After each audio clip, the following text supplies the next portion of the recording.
St. Anthony's High Secondary School Naka sngi ka arpu sautrik ujemang kalapun ku buram yau Samla Federick Kurbah ukna na ketika school ubala syajid berlik pentebit yala di barka klub yala kai ball ka Manchester United England.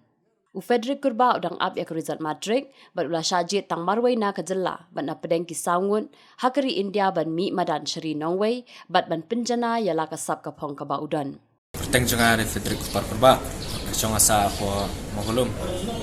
nga sokmen sbun mga yo ya kan ka trail ma jonga Manchester United mga lit pen tebet show ila dia stage po England Old Trafford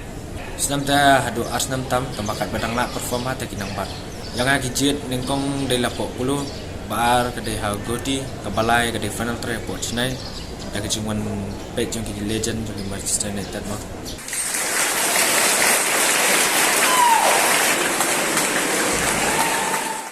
St. Anthony's ka baju penslor ya ki kena haki babun kilyang bat ki jingale ka sports babun jaj sa sisien pat menta ka layarap ban seibyang ya ka sap ka phong jong ki kena ki coach ki lai thu ba kamlong ka sien ka banengkong ya ki kena ka St. Anthony's High Secondary School hendrai ka de ka sien ka banengkong ka ba ukna un shajit bandan cha Manchester United hadu laisnem. We wish him all the best and may he continue to grow and develop the skills in the field of football, and may he bring glory to the state and especially to our school as he has been with us here. We are proud of him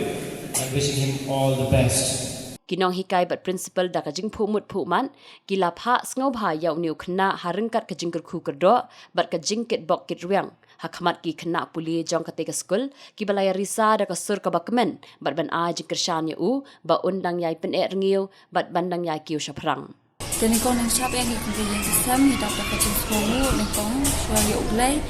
bala yang ini kalau tak hidup kan kita mata lala tanya ini ngikut bab dan hidup kau yang kesam bah unang yang terus tong susu kenal bah ke kacung kamu ke bawah udan kau hop kata ketong ke bawah kuah hop itu bau udang red pas hidup kan kita